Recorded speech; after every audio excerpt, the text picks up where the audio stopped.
34% तेल आप दुनिया का काट ऑफ ऑफ द टेबल हटा देना चाहते हैं। मरे दुनिया, मेरे को क्या परवाह। अबे तेरी भी इकोनॉमी जा रही है साथ में, और तेरी नौकरी डूबेगी, तेरी पॉलिटिकल कैरियर तो अब खत्म हो जाएगा ये mid term election. Lame duck president बन जाओगे, उसके बाद इम्पीच हो गए या आपके बरखिलाफ लगा दिया military boots on the ground option, naval power option. Air power आपने और इजराइल ने पूरी जम के ट्राई कर दिया है कि रिजीम चेंज कर देंगे, नेशन स्टेट डिस्ट्रक्शन कर देंगे, कख नहीं कर पाए। रीस्टार्ट करेंगे, फेज 2 करेंगे। आप, मुझे कोई हैरत नहीं होगी $150 प्रति बैरल, $200 प्रति बैरल तेल चला जाए, बची खुची इकोनॉमी तबाह। एशिया के देशों की, जिसमें खासतर भारत सबसे, Japan, Bharat, Korea, south Korea. Iran ने साहब मना कर दिया है कि आप बोलो कि साहब हमने सीज फायर किया है और हमारी ब्लॉकेड कर दो, हमारे सारे पोर्ट्स, और हमारे जहाज पकड़ते रहो, कभी यहाँ कभी वहां, कभी बांग्लादेश के पास, कभी इंडियन ओशन में। तो वो तो नहीं चलेगा, उसने उठा के वापस आपके जहाज पकड़ दिए। बिल्कुल ठीक है साहब। अब जैसे मैं बता रहा हूं कि जहां तक डोनाल्ड ट्रंप की सवाल है, मेरा ख्याल वो चाहेंगे कि ये जमावड़ा दिखा के, जमावड़े का मतलब क्या है कि आप थ्रेटन करें, आप प्रेशर डालें, जो लगातार वो कर रहे हैं अभी तक। वो अभी तक प्रेशर साइकोलॉजिकल बिल्डअप कर रहे हैं कि ये नेगोशिएटिंग टेबल पे आए और आत्मसमर्पण कर दे, ताकि मैं दुनिया भर में डंका पीटूं कि मैं जीत गया। सब दुनिया को दिख रहा है कहां से जीत हुई। ईरान ने आने से ही मना कर दिया। ऐसी कन्नी कटी है, जहाज में बिठाए हुए थे बेचारे वाइस प्रेसिडेंट वान साहब, उड़ूं ना उड़ूं ये समझ नहीं आ रहा था। वहां पे आसिम मुनीर हाथ पैर जोड़ रहे थे ईरान की कि आ जाओ भैया, कुछ ना कुछ कर देंगे। उनने कहा पहले तू जरा हटवा, ये तूने हमारा काफी बेवकूफ बना लिया। बिल्कुल, वो काफी चिढ़ गए इस पाकिस्तान से, क्योंकि उन्हें लगा ये धोखाधड़ी में शामिल है। लगातार जो डोनाल्ड ट्रंप हैं वो बयानबाजियां कर रहे हैं भारत को लेकर। उन्होंने बेहद शर्मनाक टिप्पणी की है, और जिस तरीके से पूरे युद्ध के हालात बने हुए हैं, दिन प्रतिदिन जो अमेरिका है, पाकिस्तान है, इजराइल है और ईरान, चारों के तरफ से नए नए बयान सामने आते हैं। सीज फायर हो नहीं रहा है। हालांकि अनिश्चित काल के लिए सीज फायर अभी कर दिया गया है, लेकिन इसके पीछे क्या एक रणनीतिक साजिश है, जानेंगे हम। मेरे साथ एक बेहद खास मेहमान मौजूद हैं, major general G D Bakshi sir हैं, क्योंकि लगातार हम उनसे बात कर रहे हैं और अब जंग इस मुहाने पर आई है कि कुछ भी हो सकता है। बख्शी सर बहुत स्वागत है। सबसे पहले जय हिंद सर। जय हिंद। बख्शी सर, डोनाल्ड ट्रंप अमेरिकी राष्ट्रपति, जो कि सबसे बड़े लोकतंत्र के, या कहें कि मजबूत लोकतंत्र का हिस्सा माना जाता है, एक ऐसा शर्मनाक बयान दिया है भारत को लेकर। हेल होल, मतलब ना केवल भारत को, भारत और चीन दोनों को हेल होल बना दिया है कि बस हमारे वहां बच्चे जाते हैं, वहां पैदा होते हैं, फिर अपनी पूरी फैमिलियां खींच लाते हैं। 500% धमकी दे रहा है ये लगाने की हमारे ऊपर टैरिफ, कि अगर हमने रूस से तेल लिया, रूस का तेल आप बंद कर दें, पूरा जो है खाड़ी का तेल आप बंद करा दें।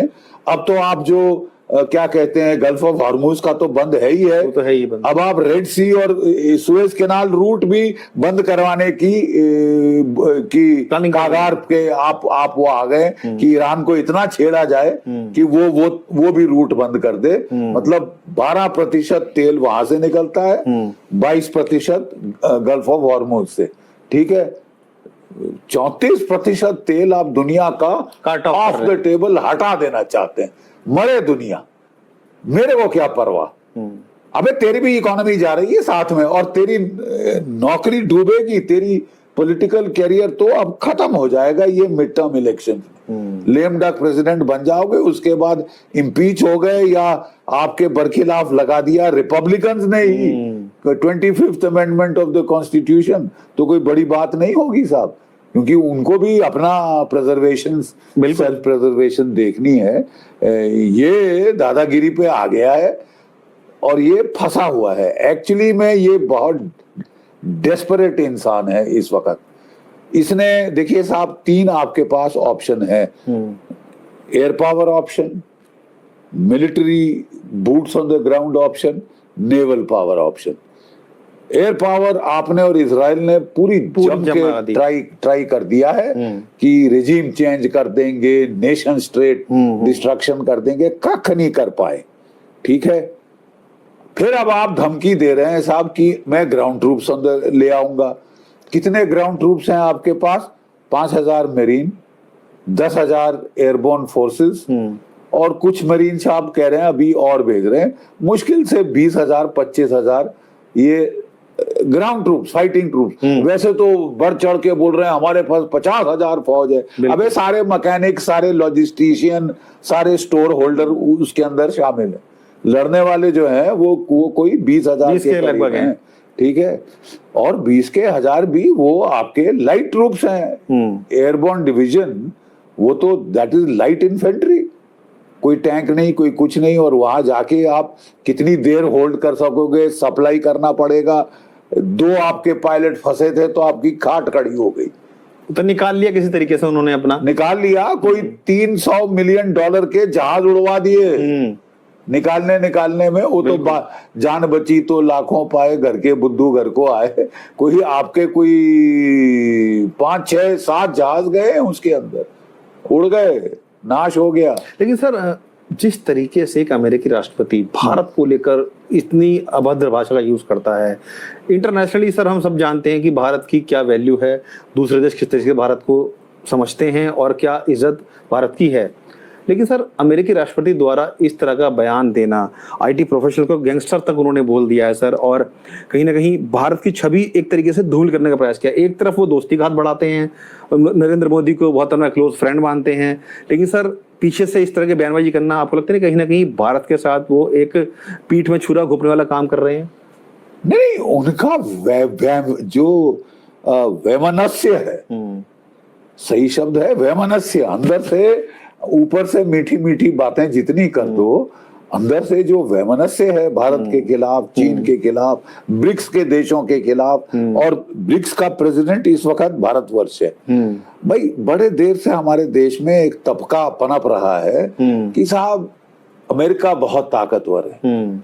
अकलमंदी इसमें है कि साष्टांग दंडवत हो जाओ, लमलेट हो जाओ जमीन के ऊपर, इसके पहले कि वो आपको भी आके मारे। देखो उसने वेनेजुला को पीट दिया, एक दिन में खत्म कर दिया।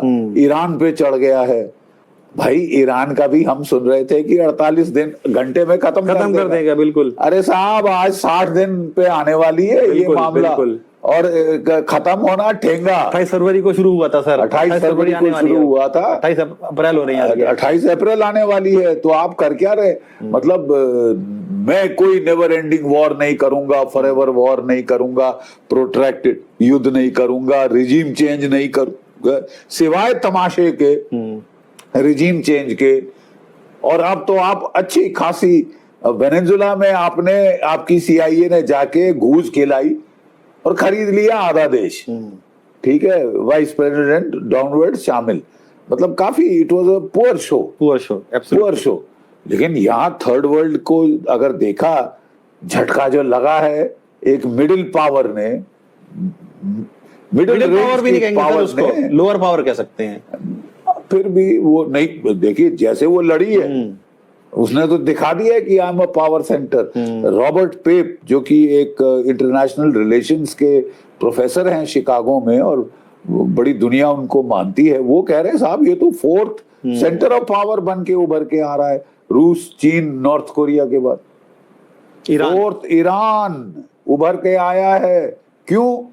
क्योंकि वो स्टेट ऑफ हॉर्मुज कंट्रोल कर रहा है।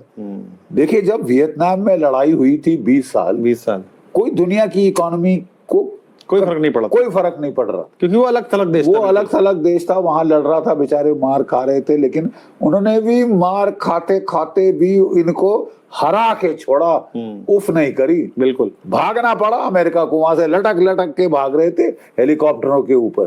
ठीक है साहब। फिर आप देखें इराक, वो भी अलग थलग था, कुछ नहीं कर सका वो दुनिया की इकोनॉमी को। अफगानिस्तान बिल्कुल ही अलग, आतंकवाद का नया गढ़ बना दिया और ISIS के जरिए। अब सवाल ये है कि ईरान ने जो गल्फ ऑफ हॉर्मुज पकड़ ली है, और कल वो केंटवा दबा सकता है रेड सी का। ठीक है, आप करिए दोबारा जारी। सबसे पहला तमाशा होगा कि जो रेड सी का तेल है वो भी खत्म हो जाएगा। जो आर्थिक संकट दुनिया के सर पे मंडरा रहा है डोनाल्ड ट्रंप की बेवकूफियों की वजह से, शरेआम स्टुपिडिटी की वजह से, वो दुनिया ऑफ द इकोनॉमिक क्लिफ। देखिए साहब, पहले तो तेल की कीमतें बढ़ेंगी, आप जरा लड़ाई बढ़ दोबारा, रही है सर लगातार। अरे आप लड़ाई दोबारा शुरू करके तो देखिए, ये $100 के ऊपर तो चढ़ गई है तेल की कीमतें। जिस दिन लड़ाई दोबारा शुरू करेंगे, रीस्टार्ट करेंगे, फेज 2 करेंगे, आप, मुझे कोई हैरत नहीं होगी $150 प्रति बैरल, $200 प्रति बैरल तेल चला जाए, बची खुची इकोनॉमी तबाह। एशिया के देशों की, जिसमें खासकर भारत सबसे, Japan, Bharat, Korea, south Korea, Vietnam, ये सारे देशों की तबाही होगी साहब, ठीक है। और यूरोप के देशों की तबाही होगी। और अफ्रीका में अगले साल देखिए सारा कोई 33% फर्टिलाइजर यहां से गल्फ से आ रहा है, ठीक है। वो जो आपका अमोनियम नाइट्रेट, फॉस्फेट वगैरह खत्म हो गया तो साहब ग्रीन रेवोल्यूशन ठप। ग्रीन रेवोल्यूशन, एक तो dwarf variety wheat, dwarf variety rice, और ये जो फर्टिलाइजर है, केमिकल फर्टिलाइजर, उसकी वजह से ग्रीन रेवोल्यूशन हुई है ना साहब। ग्रीन रेवोल्यूशन खत्म तो मतलब कितने सारे देशों में भुखमरी का मंजर होगा। 350 मिलियन का अंदाज है लोग भुखमरी का सामना कर रहे होंगे इस डोनाल्ड ट्रंप की हूड़मती की वजह से। और यहां माफ कीजिए, बीबी नेतन्याहू साहब ने इनको उकसाया, उसको भी जोड़ना पड़ेगा सर। लेकिन जिस तरीके से ट्रंप साहब ने अभी एक अनिश्चित काल के लिए सीज फायर का ऐलान तो कर दिया है, कहते ना कि सर हाथी के दांत खाने के, दिखाने के और खाने के और, वही लग रहा है। सीज फायर हुआ है लेकिन सर उसके बाद भी हमले लगातार जारी हैं। क्या एक राजनीतिक छलावा ये कर रहे हैं या फिर लोगों को बेवकूफ बना रहे हैं सर? देखिए साहब, जो इनकी इकोनॉमिक हालत पतली है, ठीक है, तो उससे एक तो चीज जग जाहिर है कि ये ज्यादा कर नहीं सकते, या फिर रीगेन पावर आने के लिए। No, let me just finish. Yes, देखिए मैं कह रहा हूं कि ये जो कर रहे हैं, ये मैक्सिमम क्या कर सकते हैं, एयर स्ट्राइक्स दोबारा रीस्टार्ट कर सकते हैं, और मुझे लगता है करेंगे, ठीक है। और ये छोटा मोटा ग्राउंड एक्शन कर देंगे, दिखावे के लिए, नाटक के लिए, खरग आइलैंड पकड़ने की कोशिश करेंगे, ऐसा कुछ कर सकते हैं मैक्सिमम। कितना समय है इनके पास करने के लिए? 60 दिन पूरे होने वाले, बिल्कुल। उसके बाद फिर बढ़ाना है तो कांग्रेस की अनुमति लेनी पड़ेगी, बिल्कुल, ठीक है साहब। शायद इसीलिए सर वो चाह रहे हैं कि जल्द से जल्द इसका सुलह हो जाए, डील हो जाए। हाँ, डील हो जाए। डील होती दिख नहीं रही है। ईरान ने साहब मना कर दिया है कि आप बोलो कि साहब हमने सीज फायर किया है और हमारी ब्लॉकेड कर दो, हमारे सारे पोर्ट्स, और हमारे जहाज पकड़ते रहो, कभी यहाँ कभी वहां, कभी बांग्लादेश के पास, कभी इंडियन ओशन में, तो वो तो नहीं चलेगा। उसने उठा के वापस आपके जहाज पकड़ दिए, बिल्कुल, ठीक है साहब।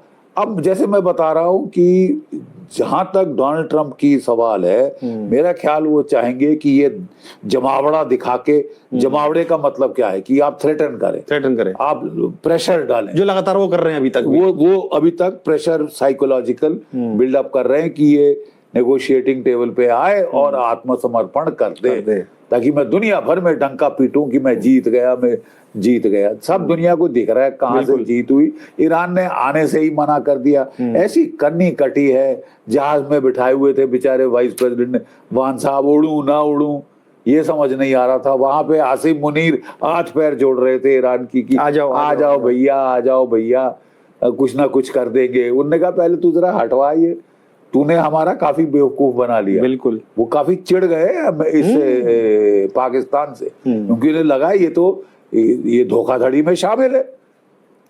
जो अमेरिका की धोखाधड़ी है कि पीस टॉक का नाटक करो और हमले की तैयारी करके हमला कर दो जब पीस टॉक हो रही। डबल फेस स्नेक जिसको हम कहते हैं शरेआम पीठ में छुरा घोपना। तो साहब 3 बार तो आप घोप चुके हैं। 2015 में जो ओबामा साहब ने बड़ी सेंसिबल JCPO की जो डील की थी, उसको आपने आते ही, जैसे ही आप आए अपने पहले फेज में, उसको उखाड़ के फेंका साहब कचरे के डब्बे में। वो अब जो आपको मिलेगा वो कम होगा उससे। बिल्कुल, ठीक है, अब जो आपको मिलेगा वो उससे कम होगा। लेकिन फिर भी ये नाटक कर रहे हैं कि मैं एक नया पैसा नहीं दूंगा, सैंक्शन नहीं हटाऊंगा, ये नहीं करूंगा, वो नहीं, तो फिर वो बातचीत किस लिए करने आए? तेरे तलवे चाटने आए? आप हरा पाए हो कि वो तलवे चटाओगे? बिल्कुल, पहले हरा के दिखा दो ना साहब। शर्तें सर कहीं ना कहीं ईरान ने क्लियर कट रख दी थी कि आप हमारी शर्तें मानिए तब टेबल पे बैठेंगे। और वो बिल्कुल नहीं आया साहब, आने से साफ इनकार कर दिया, कह रहा था हमें तो कोई 2 टके का विश्वास नहीं है। ये शख्स कभी कुछ कभी कुछ कभी कुछ बोलता है, कहता है पीस टॉक कर रहा है, पीठ में छुरी घोंपता है। सर लेकिन जिस तरीके से अमेरिका का पाकिस्तान पर प्रेम उजागर हो रहा है, हम देख रहे हैं सर किस तरीके से वो उनके आसिफ मुनीर को पुचकार रहे हैं, शरीफ साहब को लगातार मिलने की बात कर रहे हैं, आसिफ मुनीर को पुचकार रहे हैं। पुचकारने के देखिए सारे अमेरिकन प्रेसिडेंट्स ने पाकिस्तान के डिक्टेटर्स को पाला है, अयूब खान से लेकर आगे तक उनके सारे डिक्टेटर, जियाउल हक को पाला है, ठीक है, और अब वो ये आसिम मुनीर, मुल्ला मुनीर को पाल रहे हैं, क्योंकि वो उसको हथियार के तौर पे इस्तेमाल करते हैं भारतवर्ष के बरखिलाफ। ठीक है, वही मैं कह रहा था कि यहाँ लोग कह रहे थे कि साहब अमेरिका चढ़ता सूरज है, उसे सलाम करो, साष्टांग दंडवत करो, लेट जाओ, रूस से हमारी पुरानी दोस्ती है, रूस तो गया काम से, उसकी इकोनॉमी को ठप कर दिया अमेरिका ने, तो छोड़ो रूस को, मारो लात।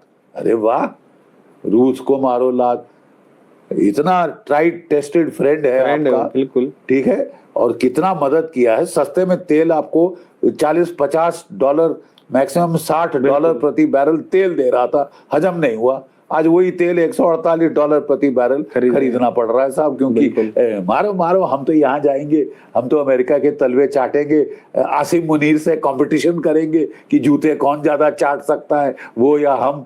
हमने भी 250 साल गुलामी करी है अंग्रेजी। क्या है वाहियात बातें, क्या वाहियात सोच है साहब सर। और मुझे अच्छा लगा कि अभी तक हम इस सोच में हावी नहीं हो सके। बिल्कुल बिल्कुल, उन्होंने बोल दिया हम तो रूस से तेल लेते रहेंगे।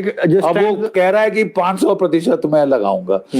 लेकिन जरा एक मिनट, मैं जरा एक हम पहले कैलकुलेशन कर ले कि आगे क्या होने वाला। बिल्कुल सर।